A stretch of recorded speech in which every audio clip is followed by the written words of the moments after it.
So, hi, I'm here with Shauna. We're going to start talking about how coaching and our coaching skills and the whole set of intelligences that fit in that coaching world are really helping us to adapt for now, but also into the future. So, Shauna, would you like to introduce yourself and tell us about your qualifications and what you're doing right now? Yeah. Thanks, Maureen. Thanks so much for having me. So I'm Shauna Moran. My business is called Operate Remote. I have a consultancy and coaching practice. So I work with technology clients, agency clients all around the world, helping them with their leadership skills and their team engagement all around distributed and remote working. So I'm based in Ireland, qualified with PSG earlier this year. And yeah, it's been a great time ever since coaching. So obviously the remote working space has become more and more popular because everybody's been forced into that space. But there's so much room now for coaching around this, which is really exciting. And I know when we talk about the work we do and the practice as coaches, we draw from a lot of our resources. And certainly when we're talking about working remotely, some of those skills as we're resourced are hugely important. So the listening skills, we've had to turn those up and amplify them to a whole new level, right? And also noticing signals, as we talked before about, not everybody will say what they mean or even speak out for what they want to say. So I'm curious, of the coaching skills that you've learned, which ones do you find really lend themselves to having a good relationship in this remote platform? I think it's a great opportunity for all of the coaches that have previously coached in person and have really relied on that, because now they're probably coaching their clients online. And while there is an adjustment to that, and it might feel that little bit uncomfortable or not as normal, in time it can be done. I run my business completely online. And it works absolutely fantastic. So I think it's a great opportunity, first of all. In terms of the skills, I would say, yes, get as close as you can to in-person communication. So video cameras is an absolute must. Eye contact, making sure that it's clearly visible on your side, that your client's camera is clearly visible as well, so you can spot any kind of changes in that. You're aware of the energy in the conversation. But as a coach as well, it's really important that you are set up in the right way to have those conversations, that there isn't any distractions, whether that's from the outside world or inside the home, so that you're set up to have those conversations, those meaningful conversations.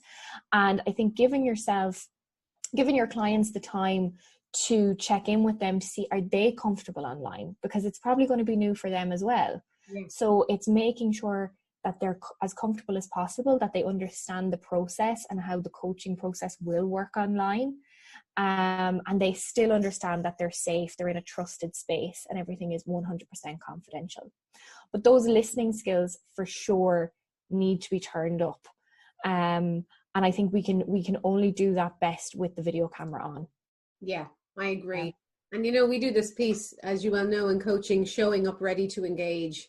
And I'm wondering if there's anything extra we need to prime our systems with to show up ready to engage if it is technology. Is there anything that we should be being mindful of in terms of our systems being ready, our listening being on, which of course is really important. But I'm really curious about, we put a lot of effort into those stages of coaching where, it's about building rapport first. It's easier to do if there's someone in front of you, you can smile, and there's an obvious energy exchange, data exchange, neuroscience exchange. When we're working remotely, what have you learned about yourself that you do that helps you show up ready to engage, to help get that rapport built without the obvious face-to-face? It's going to be different for everybody. I mean, for me on a coaching level, before I enter a Zoom conversation, there is some prep work that I do to get myself ready to engage. It's making sure that I have that quiet space, that I've done that meditation, that I am focused, that I am present, that my mind isn't on the other distractions or anything else going on inside of the home. So to prepare myself for that is really important, and set up, I suppose, the ambience in my own space to have that really great coaching session. But I always think no matter what we're doing online, we should always have that buffer time at the start of every conversation. Yeah. You know, it's so important, whether that's Teams, whether that's family online, whether that's a coaching session. Before you get into it, have that rapport session. And really there's no real difference, you know. So yes, there's going to be some, if people are new to it, they might feel uncomfortable, but there's no real difference in having that conversation, just like we did before we started recording. You know, it's how are you, how things have been, how's things your side, and it's building that relationship over time. You'll find that it will come a lot more naturally to you and to your client. But especially if you've a client that you've taken from I suppose offline to online, you'll already have that relationship there. So it's really important to tap into that, and tap into the previous conversations that you've had, and notice the way that they like to build rapport, and tap into that online. So it's giving ourselves time to reflect and adjust and redefine. Love it. And you know, Shauna, you're making me think about some of the questions that our coaching community have been asking. So I'd love your input on this.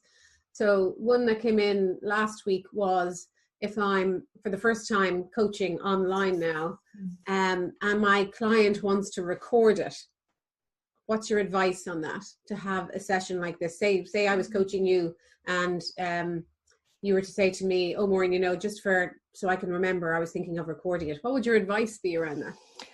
I don't tend to record anything. I suppose it depends on who owns the data, right? And there's probably some GDPR aspect to that. I mean, I know we're recording here today and it's your Zoom call, so you will own the data. So it depends. I suppose I don't know the law around that, but for me personally as a coach, I don't record online. I don't record anything unless it's, you know, videos, but for coaching sessions, I don't record anything. What I do is I always follow up.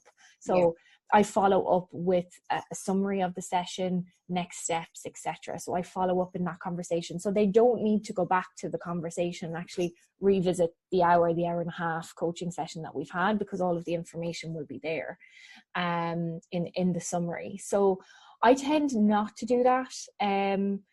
Again, it depends on how comfortable the client is. You know, it depends if they see that red button flashing at the top, is that going to make them feel, oh, I'm being recorded and uncomfortable here? So I personally don't tend to do that, but it depends on the coaching style. It depends on the client. Yeah, I totally agree. And that's exactly the advice that I've been giving too. I mean, for me, any recording either of notes or video during a session is an intrusion.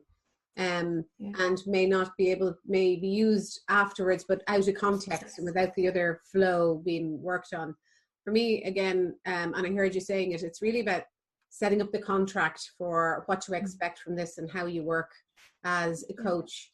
Again, these things wouldn't normally come up in your offline coaching, because they wouldn't even think about recording it.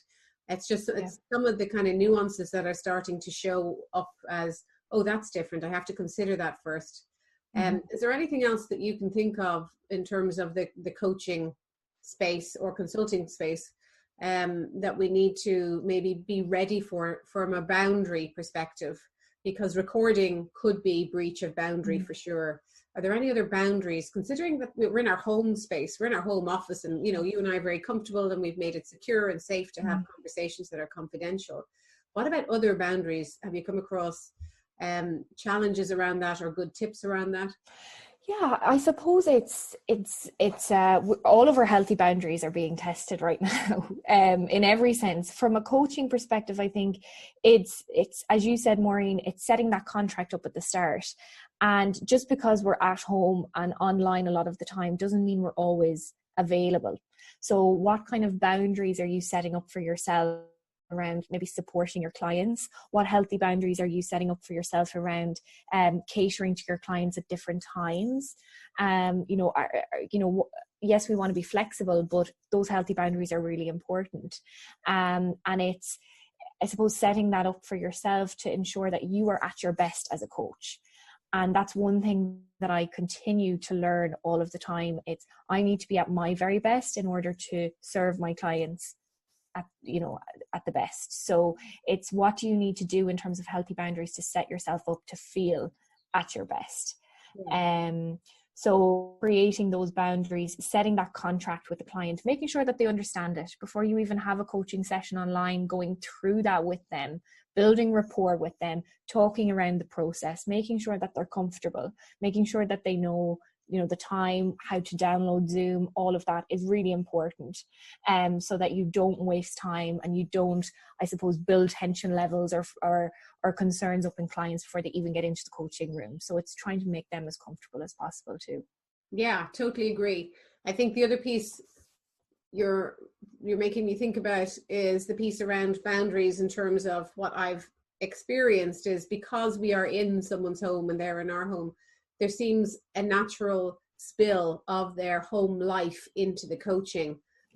Saying, oh yeah, I was really looking forward to the coaching today, but then, I'm trying to keep him out of the room because he wants to use the laptop, and he's got to work from home as well, and then it can easily, before you know where you are, slip into a conversation that's no longer coaching, because they've been trying to manage their environment, which is different to what they might normally be, differently to where we are now. I'm curious if that's happened, or does it happen, and it had. You know what, it's interesting now that you've said it, because I've thought of a couple of things. I have been on sessions where clients' kids have maybe come in, and these things are going to happen, or their cat comes by the computer screen, or they're So I think we have to understand that, look, this is real life now. And while that can bring a level of authenticity to conversations and to the relationship, we also need to make sure that it doesn't disturb when we're getting into that coaching process. So I think understanding what's realistic for your clients is really important. So for example, maybe you've had an hour and a half every week previously. What's realistic now is maybe it's 45 minutes, because they might have kids at home. So understanding kind of what's realistic for them is the most important thing you can do. Also, what I found, a couple of tips for coaches out there, is in the contracting stages, it's really important to contract for notifications and do not disturb mode. Because what you can find, especially with busy leaders like that I work with, notifications are coming up. So it's Slack, it's email, it's phone, and they can easily just get distracted. So it breaks the coaching process. So to contract for that up front, and get them excited about that coaching session, to say, I know that you're busy, I know that there's a lot of notifications, but if you're saying yes to all these notifications that come up, what are you saying no to for the next hour? Yes. And it's getting them excited about that and aware, because then they'll fully engage in it, because we're all distracted by social media and notifications and emails. So we're all so connected electronically. It's a very noisy environment to work in. Even if we're working on our own in a room, it can be extremely noisy. So it's about understanding what you need to do to give yourself that deep focus, that deep work if you're working on your own business, but also what you need to do in order to get into that deep mode of coaching with your clients online, and what do they need to do too. And you know what I love about all this is that it still sits on everything we know about coaching, right? It still sits on priming ourselves correctly, setting ourselves up so we show up ready to engage, contracting really well, identifying what the agenda needs to be and staying focused on that. There may be distractions, but kind of declaring that up front so you have a way of correcting it if it does happen, or bringing it back to the focus. And then, like everything else, we say start strong, continue strong, finish strong. It's about making sure that you as a coach can lead and regulate the coaching, virtually over this online platform space, with all those things in play. And if you know about them and you practice it, you can get through it much easier. Absolutely. That's why your business is thriving. And again, you've been ahead of the curve in this, because you've been working in this space for nearly 7 years now, I believe. Yeah. So you have a lot of experience of getting people to adapt to working remotely in relationships, as have I with the clients that work from around the globe. This is everyday normal for us. But for a lot of people right now, I'm hoping that they will start building natural coaching skills out of this, to listen better, pay attention better, contract better, manage boundaries better. So hopefully the upside of this may be that there'll be more natural skills and abilities in the humans that haven't done qualifications, but just really good human connection skills. Yes, No absolutely. harm in that, right? No harm in that at all. We definitely need more of that. So, you know, if anybody has, any of the coaching community has any questions around remote, I'm always happy to help as much as possible. So, you know, add me on LinkedIn, whatever. If you have any questions around how to navigate your own business online, if we haven't covered it today, I'm always happy to get messages and help online. Brilliant. Love it. I'll be putting your information out with this too. But for now, I know we'll be talking again, but for now, Shauna, thank you so much. Thanks for all your input. Thank you, Maureen.